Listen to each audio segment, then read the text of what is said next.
We go back and forth over again, yeah. Getting high but then we're low again.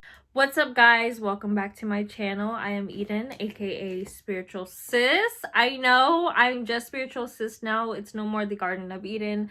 As of 2021, I decided to merge all of my online identities together. There was too many Garden of Edens. I actually had somebody comfort me because they say they were first. But anyways, that's besides the point. You guys, it is about to be spring of 2021. So you clicked on this video because spring 2021 is here. It's time to get that 4.0 GPA that you have been striving for, okay? I understand with this pandemic, virtual learning has been an adjustment. If you're anything like me, I love in-class learning. I was always opposed to distant learning because I told myself that if I did not sit in the classroom, I could not retain information because my mind will go a million different places at once if I'm sitting at home. So having to do this distant learning has really shown me that I needed way more self-discipline than I have had previously in the past. So these are my 5 tips to help you step up your virtual learning and to achieve that 4.0 GPA that you are striving to achieve. So get out your notebooks, get out your pens, your highlighters, your planners, all of that organizational stuff, bring it here. The very first tip, if I honestly had to choose one tip out of all of these to help you succeed, it would be this one and only this. Get you a planner. Get a planner. Get a planner. Get a planner. That's all I'm going to say. Listen, just like you budget your money, it's really important to budget your time. Because if you think about it, if we sleep a normal cycle, we sleep 8 hours a day.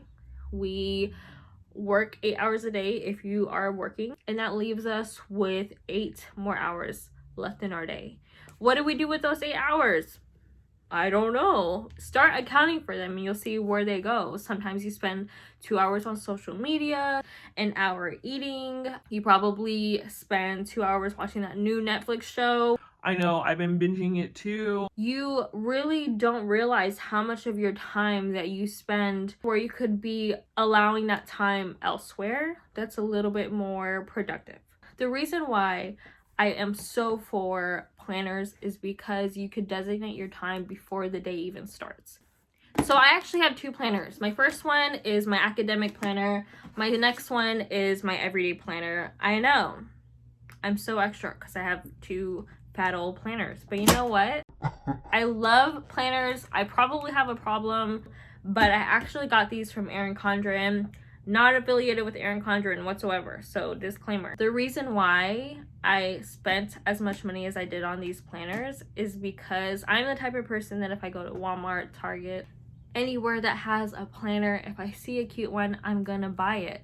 Am I gonna use it? Probably not, because there's always something about the layout that I don't like in them. Like, I want note pages, I want stickers, I want like the whole 9 yards. And usually the planner that I get from the store doesn't have everything I want. So more than likely, I'm not going to be inclined to use that planner. So the cool thing with Erin Condren that I found was that I was able to decorate it. I was able to put my own little touch on it. So for like this one, for example, it has Spiritual Sis 2021. It has all of the Virgo zodiac signs because I'm so into it.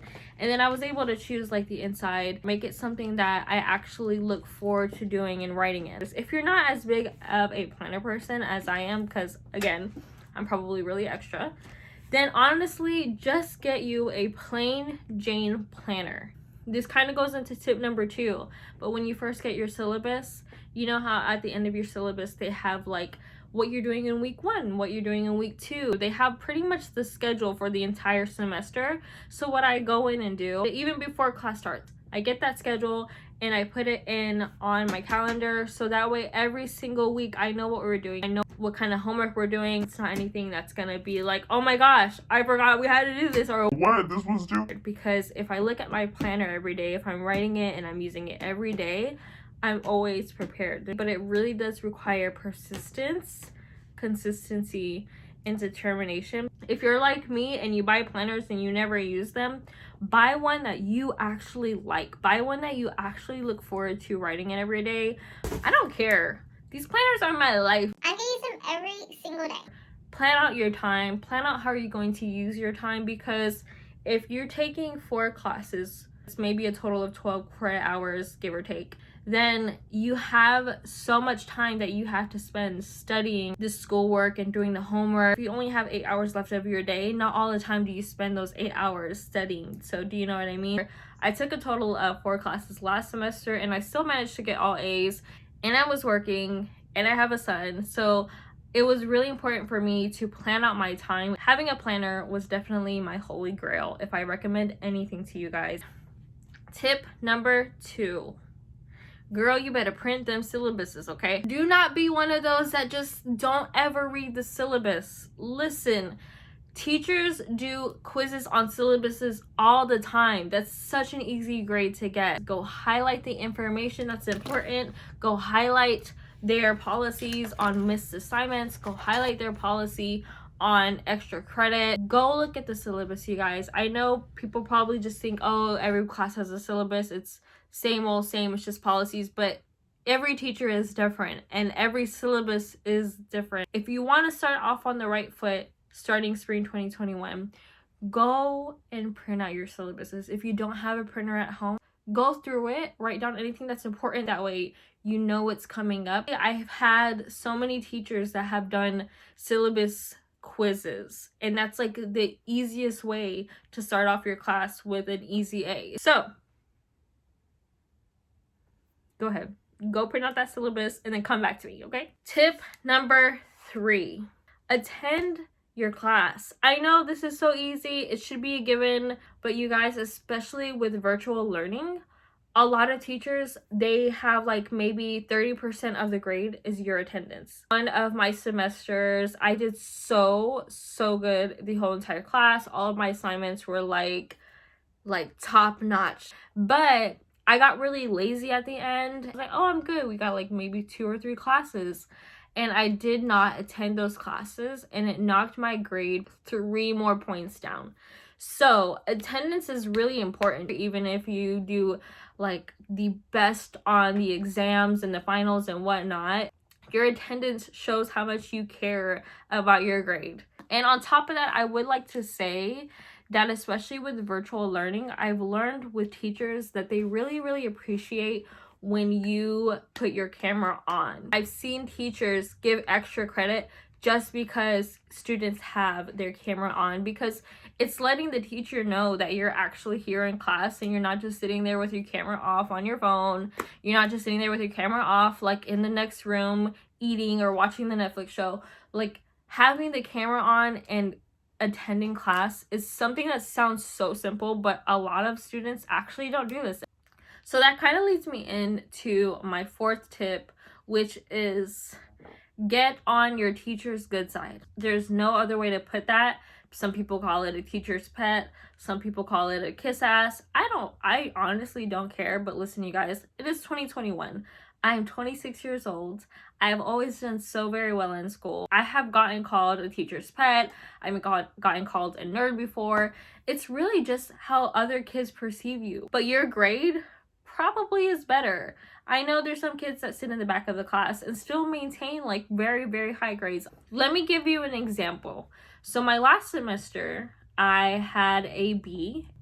I think I was 4 points away from getting an A. If not 4, I think I was 2. And I was not okay with it. I decided to email the teacher. Basically, I explained to the teacher my circumstances. I explained to her that, you know, this is entirely on me, the reason why I got this specific grade. But I asked her, please give me a chance to increase my grade, doing whatever I could. Mind you, in the syllabus, she specifically says there is no extra credit, there is no exception, okay? But I was very persistent. I don't want to be that student that's just like, Please give me the A. Basically, I just showed her that I truly care about my grade. I don't want her to just bump me up out of the kindness of her heart. I'm willing to improve my grade, whether I need to retake some of these tests, like whatever I could do, I will do it. But she went ahead and decided for all of the class to redo one of these quizzes that I got one of them wrong. I managed to get an A in that class. Things like that. People don't assume that reaching out to their teacher and talking to them and truly showing that you actually care about this class and you actually care about your grade, they don't see that a lot. By any means, I'm not saying that you have to be an extrovert. By any means, I'm not saying that you absolutely have to kiss their ass, but don't think that there's no other option. Just because in their syllabus they say like no extra credit assignments, if you miss the exam, like there's no exceptions.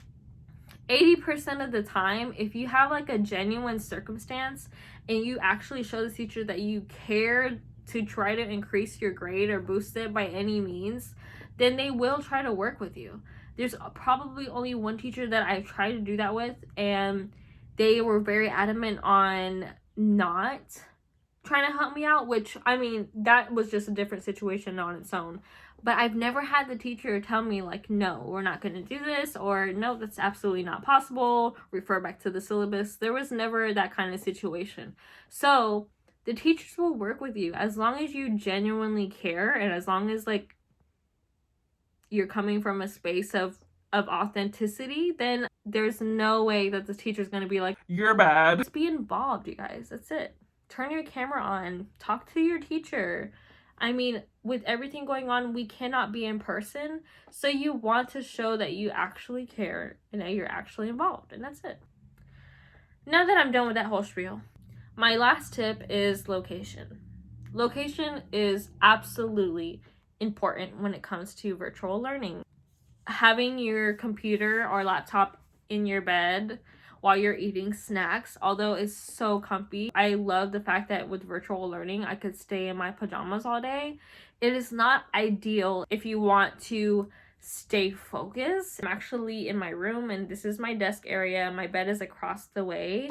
I don't even recommend having your desk anywhere near your bed, but I live in a 2-bedroom apartment, so that's kind of hard to find another area for this. I try to put my desk in my dining room area, but then I have 2 cats that are very needy.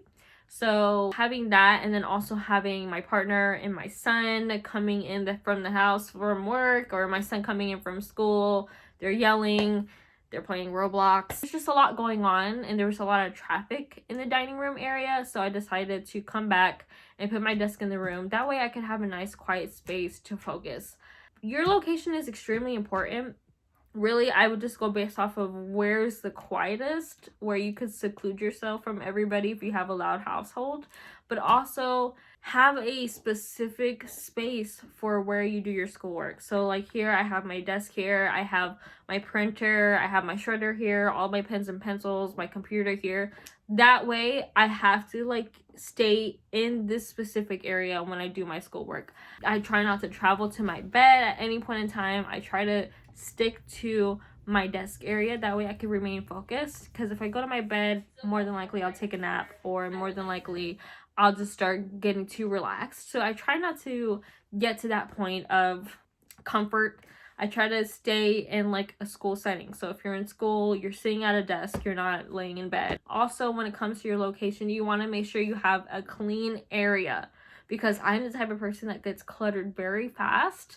And when things are cluttered, my mind is cluttered, and then I'm 100 miles per hour. I'm like, I should clean my room while I'm listening to the teacher talk. Knowing me, I'm not going to be able to maintain doing both at once. Having a clean space is really important, but also where your space is extremely important as well. So those are my 5 tips to conquering virtual learning. These things worked for me. Hopefully they work for you. If you guys have any other tips that you would like to share that helped you succeed through virtual learning, let me know down in the comments below. If not, share me some ideas that you guys want to hear from me next time. Thank you so much for tuning in, and I'll see you guys on the next video. Bye.